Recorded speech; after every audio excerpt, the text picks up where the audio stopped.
Good morning students, आप सभी का स्वागत है आपके अपने YouTube channel maths for you academy में। आज हम आपके लिए लेकर आए हैं यहाँ पर कक्षा 10th की गणित विषय की वर्कशीट नंबर 41 दिनांक 7 अक्टूबर 2020। तो यहाँ पर अभ्यास प्रश्न ऊंचाई और दूरी यानी कि जो हाइट एंड डिस्टेंस वाला जो चैप्टर हमारा चल रहा था तो उसके अभ्यास प्रश्न अब यहाँ पर हमारे लिए दिए गए हैं। तो यानी कि इसके बाद में जो चैप्टर नया शुरू होने वाला है, तो अगर आपने इस चैप्टर नंबर 9 के ऊंचाई और दूरी की सारी वीडियो नहीं देखें तो आप हमारे चैनल के माध्यम से उनको देख सकते हैं। आई बटन में देख सकते हैं या डिस्क्रिप्शन में हम उनकी प्लेलिस्ट बनाई हुई है, तो वहाँ प्लेलिस्ट पर जिस भी क्लास का आप क्लिक करेंगे तो वहाँ पर उसकी वर्कशीट्स आप देख सकते हैं। तो चलिए हम इन सवालों को सॉल्व करके आपको बताते हैं कि इन सवालों के ऑप्शंस क्या क्या आएंगे। तो यहाँ पर आपके लिए यहाँ कितने सवाल दिए हैं, यहाँ पर आप देख सकते हैं। यहाँ पर आपके लिए 10 क्वेश्चन दिए हुए हैं। तो इन 10 क्वेश्चंस को यहाँ पर आप सॉल्व करके देखेंगे कि किस तरीके से इन सवालों को सॉल्व किया जाता है।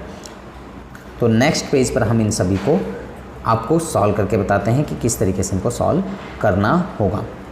तो यहाँ पर पहला क्वेश्चन है हमारा, यदि एक मीनार जो 30 मीटर ऊंची है भूमि पर 10√3 मीटर लंबी छाया बनाती है तो सूर्य का उन्नयन कोण कितना होगा। सूर्य का उन्नयन कोण कितना होगा। तो सबसे पहले हम इसके लिए आकृति बनाई। यहाँ पर ये 30 मीटर ऊंची मीनार हो गई और यहाँ पर इसकी जो छाया है वो 10√3 मीटर लंबी है। तो अब यहाँ पर सूर्य का उन्नयन कोण यानी कि हमें ये एंगल फाइंड करना है कि एंगल कितने का होगा। तो हमने इसको थीटा मान लिया। अब यहाँ पर जब थीटा माना और यहाँ पर हमारे लिए ये परपेंडिकुलर यानी कि लंब दिया हुआ है और आधार दिया हुआ है, हमें थीटा निकालना है। तो लंब बटे आधार किसके बराबर होता है, tan के बराबर होता है। थीटा यहाँ पर हमने माना है तो थीटा हमारा ये हो गया। अब यहाँ पर जो भुजा का नाम है वो हमने यहाँ पर रख लिया BC बटे में AB। अब यहाँ BC की लंबाई कितनी है, 30 मीटर है, तो 30 मीटर हमने यहाँ पर रख दिया और ये 10√3 है तो 10√3 रख दिया। 10 से 30 को काटा 3 आ गया और 3 बटे के √3 से 3 को काटा तो ये 3 आ गया। इधर tan थीटा ही रहेगा। यहाँ पर √3 की वैल्यू होती है tan 60, तो tan थीटा इधर है। tan से tan को कैंसिल कर दिया, यहाँ पर ये tan से tan को कैंसिल कर दिया, थीटा बराबर यहाँ पर 60 डिग्री हो गया। तो यहाँ पर कौन सा ऑप्शन है आप यहाँ पर देख सकते हैं, 60 आपका ऑप्शन नंबर C। तो ये आपका सही आंसर होगा इसका, यानी कि थर्ड ऑप्शन C। अब इसका सेकेंड क्वेश्चन है हमारा, एक सीढ़ी दीवार के साथ 60 के उन्नयन कोण पर झुकी है, 60 के उन्नयन कोण पर झुकी हुई है। यदि सीढ़ी का पाद यानी कि पैर दीवार से 2.5 मीटर की दूरी पर स्थित है तो उसे सीढ़ी की लंबाई ज्ञात कीजिए। तो सीढ़ी की लंबाई कितनी होगी। तो आगे हम इस सवाल को आपको दिखाते हैं। यहाँ पर आप देख सकते हैं। तो यहाँ पर सबसे पहले हमारे लिए ये यहाँ पर 60 का कोण बना हुआ है, यहाँ से यहाँ तक ये हमारे लिए 2.5 मीटर जो है लंबाई इसकी दी हुई है। तो यहाँ पर अब हमें फाइंड करना है कि इस सीढ़ी की लंबाई कितनी होगी। तो सीढ़ी की लंबाई के लिए यानी कि हमारे पास में लाल बटे ककाई द्वारा यहाँ पर हमें कर्ण और आधार और कर्ण यानी कि कर्ण हमें निकालना, आधार हमारे लिए दिया हुआ है। तो आधार बटे कर्ण क्या होता है, ये कॉस होता है और कॉस यहाँ पर थीटा कितनी है हमारी 60 है तो कॉस 60 डिग्री हो गया। तो AB बटे के AC, AB की वैल्यू 2.5 हो गई और AC की वैल्यू नहीं दे रखी है, AC की वैल्यू निकालनी है। तो इसको सेम एज इट इज रहने देंगे। कॉस 60 की वैल्यू 1 बटे में 2, तो यहाँ पर इनको क्रॉस मल्टीप्लाई किया। AC की 1 से मल्टीप्लाई करी, AC रह गया और 2.5 की जो है आप 2 से मल्टीप्लाई करेंगे तो कितना हो जाएगा, 2 की 2.5 से मल्टीप्लाई करेंगे तो 5 मीटर आपका ये आंसर हो जाएगा। यानी सीढ़ी की लंबाई 5 मीटर आपकी हो जाएगी। अब यहाँ पर थर्ड क्वेश्चन आप देखिए। थर्ड क्वेश्चन आपसे क्या कहा जा रहा है। थर्ड क्वेश्चन में एक समतल पर खड़ी एक मीनार, समतल यानी कि समतल मैदान पर खड़ी एक मीनार की छाया की लंबाई जो है मीनार की ऊंचाई की √3 गुना है। मीनार की जो है कि ऊंचाई की जो छाया है उसकी 3 गुना है। तो छाया कहाँ पड़ती है, बेस पे। तो बेस की जो है ऊंचाई यानी कि जो परपेंडिकुलर है वो 3 गुना है। तो सूर्य का उन्नयन कोण कितना होगा, सूर्य का उन्नयन कोण कितना होगा। तो इसको 2 तरीके से हम कर सकते हैं। दोनों तरीके हमने यहाँ पर आपको बताए हुए हैं कि किस तरीके से आप इनको कर सकते हैं। तो यहाँ पर आप देखिए, यहाँ पर पहले अगर हम इसको डायरेक्ट करते हैं तो अगर हमें ये थीटा यहाँ पर निकालने की थीटा कितनी है, ये थीटा जो है हमें फाइंड करने की थीटा कितनी है। यहाँ पर कह रहे हैं कि ये इस बेस ये जो हाइट है मीनार की उसकी जो ये √3 गुना है, √3 गुना है। तो यानी कि बेस की जो परपेंडिकुलर है वो 3 गुना है। तो यहाँ पर ये जो थीटा होगी वो 30 डिग्री होती है। आपके लिए पिछली वर्कशीट में एक टेबल बनाई हुई है, उस टेबल के अनुसार आप ये बिल्कुल देख सकते हैं, या फिर आप सिंपल निकाल सकते हैं जैसे मैंने आपको पहले भी बताया है। तो यहाँ पर हमारे लिए दिया हुआ है, यहाँ पर लाल बटे काका के थ्रू लंब और आधार, तो लंब और आधार दिया हुआ है। तो लंब है हमारे यहाँ BC और यहाँ ये आधार है AB। ये किसके बराबर है? tan थीटा के बराबर, क्योंकि थीटा हमारे लिए नहीं दे रखा, थीटा हमें फाइंड करना है। तो लंब बटे आधार, तो यहाँ पर BC की वैल्यू 1 और AB की वैल्यू √3, tan 60। तो tan में 1/√3 कहाँ पर होता है? tan 30 पे होता है। तो इधर tan थीटा है, tan से tan कैंसिल हो गया, तो यहाँ पर थीटा बराबर 30 डिग्री आपका हो गया। तो इस तरीके से आप इसको इजीली सॉल्व कर पाएंगे कि ये tan थीटा बराबर 30 डिग्री आपका हो जाएगा। नेक्स्ट क्वेश्चन है आपका क्वेश्चन नंबर 4। एक 50 मीटर लंबे खंबे की छाया 50/3 मीटर है। तो सूर्य का उन्नयन कोण यानी कि 49 कोण हमें बताना है कि उसका सन एल्टीट्यूड कितना होगा। क्वेश्चन नंबर 4 किस तरीके से सॉल्व करना है? तो यहाँ पर हमारे लिए 50 मीटर ये दिया हुआ है और ये 50/1 मीटर दी हुई है। तो लंब बटे आधार हमारे लिए दिया हुआ है, तो BC/AB ये tan थीटा में होगा, थीटा हमें फाइंड करनी है। तो यहाँ पर 50/3 हमने यहाँ पर ये लिख लिया, तो यहाँ tan थीटा ही रहेगा। इस 50 के ऊपर वाले के अपॉन में 1 ले लिया और यहाँ पर ये बीच वाले की और ऊपर वाले और नीचे वाले की मल्टीप्लाई करेंगे। तो √3 की 50 की मल्टीप्लाई करेंगे तो 50 √3 हो गया, और ये 50 की 1 की मल्टीप्लाई करेंगे तो 50 यहाँ पर हो गया। 50 से 50 कैंसिल हो गया, √3 रह गया हमारा यहाँ पर, और ये tan theta same as it is रहेगा। और √3 की वैल्यू कितनी होती है? tan 60 होती है। तो tan 60 की वैल्यू जो है tan थीटा के बराबर है, तो tan से tan कैंसिल, तो बचा आपका थीटा। थीटा इधर बच गया और 60 इधर बच गया, तो थीटा बराबर 60 डिग्री आपका ये आंसर हो गया। तो इस तरीके से आप इस सवाल को सॉल्व कर सकते हो। अब आपका 5वां क्वेश्चन है। 5वां क्वेश्चन किस तरीके करना है?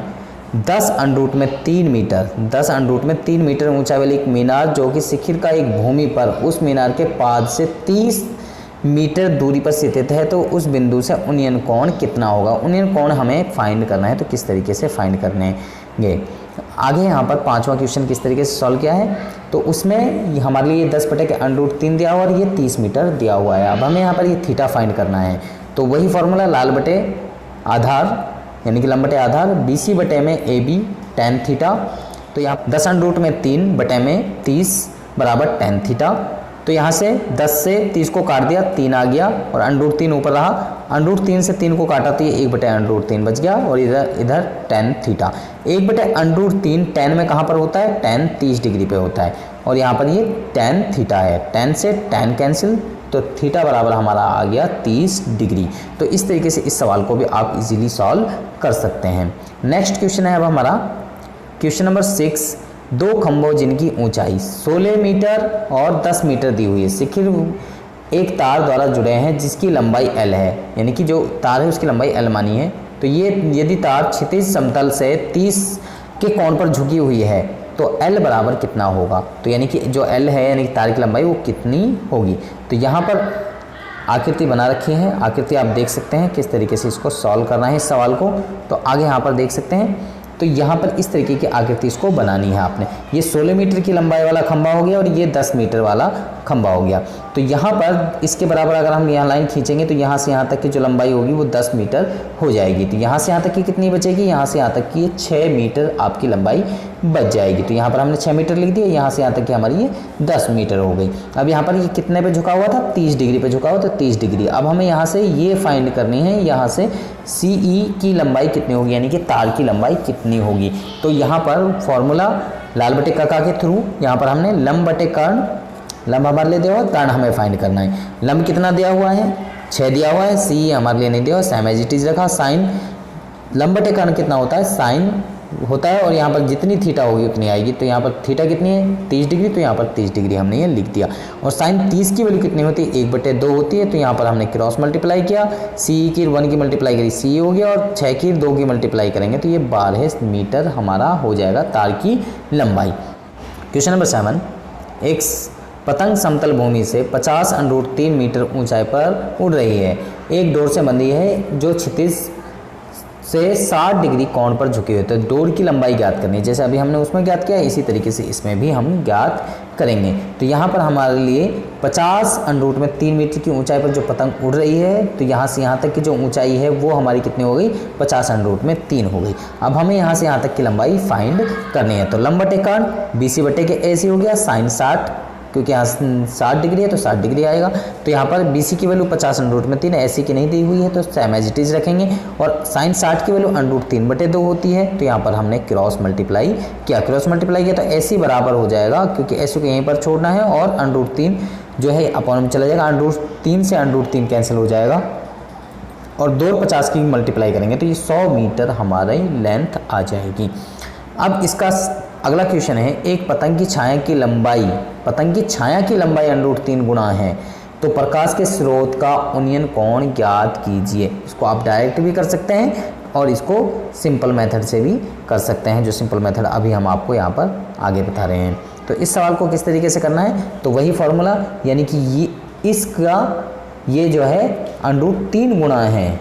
अगर ये इसका √3 गुना है तो ये कहाँ पे होता है, यानी कि थीटा जब हमारा 30 डिग्री होगा। एक तो डायरेक्ट ये निकाल सकते हैं, या फिर आप इस तरीके से जो लाल बटे के द्वारा आप उस हिसाब से भी निकाल सकते हैं। तो लंब बटे आधार आपको दिया हुआ है, लंब भी दिया हुआ है, आधार भी दिया हुआ है, आपको थीटा फाइंड करनी है। तो BC बटे के AB, BC की वैल्यू 1 और AB की वैल्यू √3, tan थीटा ही लिखा, और 1/√3 tan थीटा में कहाँ पर होता है, tan 30 में होता है, और tan थीटा इधर है, tan से tan कैंसिल, तो थीटा बराबर आपकी 30 डिग्री आ गया।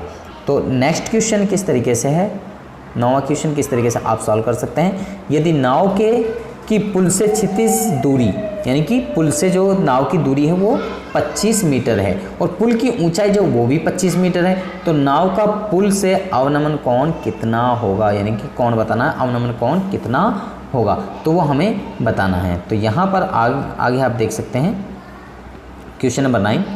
तो यहाँ पर ये भी हमारे लिए 25 है और यहाँ पर ये भी हमारे लिए 25 है, यानी कि नाव यहाँ पर है, यहाँ से यहाँ तक की जो दूरी है, पुल की जो दूरी है वो भी 25, और जो इसकी यानी कि जो पानी से उसकी जो पुल की ऊंचाई है वो भी कितनी है, वो भी 25 मीटर ही आपको दी हुई है। अब यहाँ पर हमें ये थीटा मानना है और यहाँ पर हमें ये थीटा अवनमन कोण ये हमें फाइंड करना है, ये वाला कोण कितना होगा। तो अब हम इसे निकालेंगे, तो ये थीटा है तो ये भी हमारा थीटा होगा एकांतर कोण के माध्यम से, तो अवनमन कोण और ये उन्नयन कोण जो है बराबर होंगे।